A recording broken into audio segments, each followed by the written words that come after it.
Chuck Potter. Fear. Fear, Chuck Potter.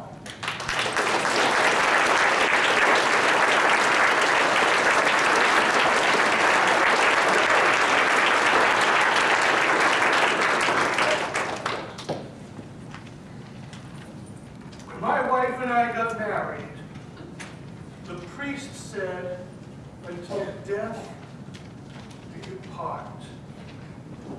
I think my wife took that as a challenge. Mr. Contest Master, fellow Toastmasters, honored guests. One day, my wife asked me if I wanted to do something really dangerous, something really scary, something that would make me feel as if I was staring death straight in the eye. Naturally, I assumed we were having dinner at Mother's house. But as it turns out, she was asking me if I wanted to go skiing. Being a typical husband, I gave the question absolutely no thought whatsoever and immediately said no. But my wife can be very persuasive. And after listening to her argument as to why I should go skiing, I had no choice but to give in. Said, okay, you've convinced me, I will go skiing. Now just put the gun down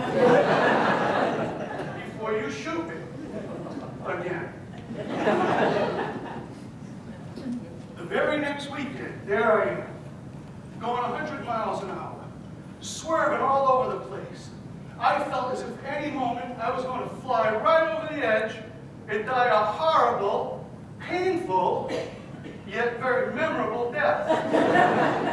And when I couldn't take one more second of the fear, I turned to my wife and said, pull the car over. I'll drive the rest of the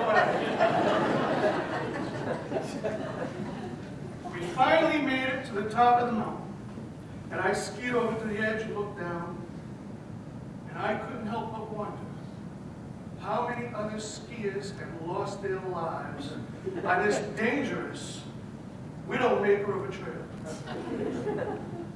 But I was at the point of no return. It was just me and the bunny slope.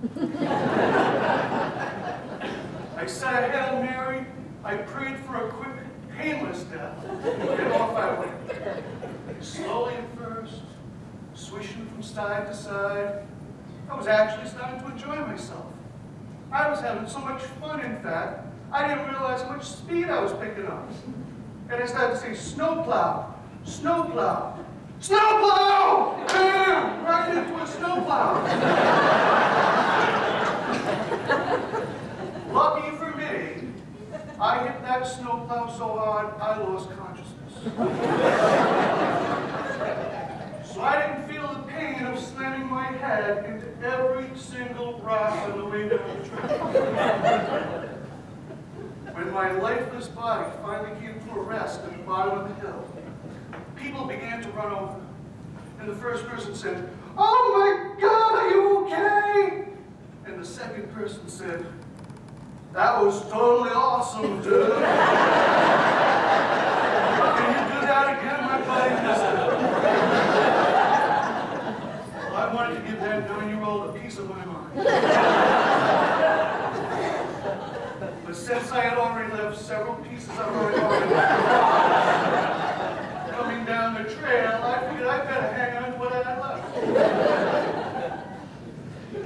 I don't know if it was the fear, the excitement, or the massive internal bleeding, but I passed out again.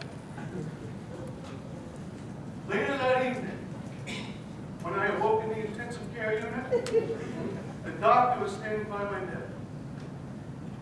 He said, you're a lucky man, Mr. Potter.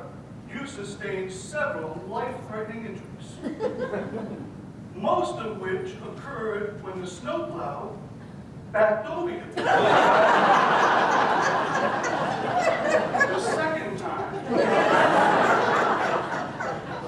But I do have to ask you one question.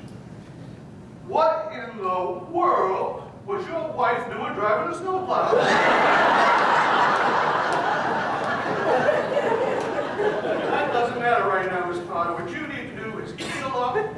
get some rest. Your wife tells me you guys are going skydiving next weekend. And then he left. And as I laid there in my hospital bed, still feeling the effects of the adrenaline that they pumped directly into my heart and being, I realized I actually enjoyed the fear. And I wanted to experience that same feeling again, but without any help from my wife. For years, I searched for something that would give me that feeling of butterflies in my stomach, make me shake uncontrollably, make me feel as if I was staring death straight in the eye. So 4 years ago, I joined Toastmasters. It provides all the fear I need. And as a bonus, it's safe, too. After all, nobody's ever died from giving a speech, right?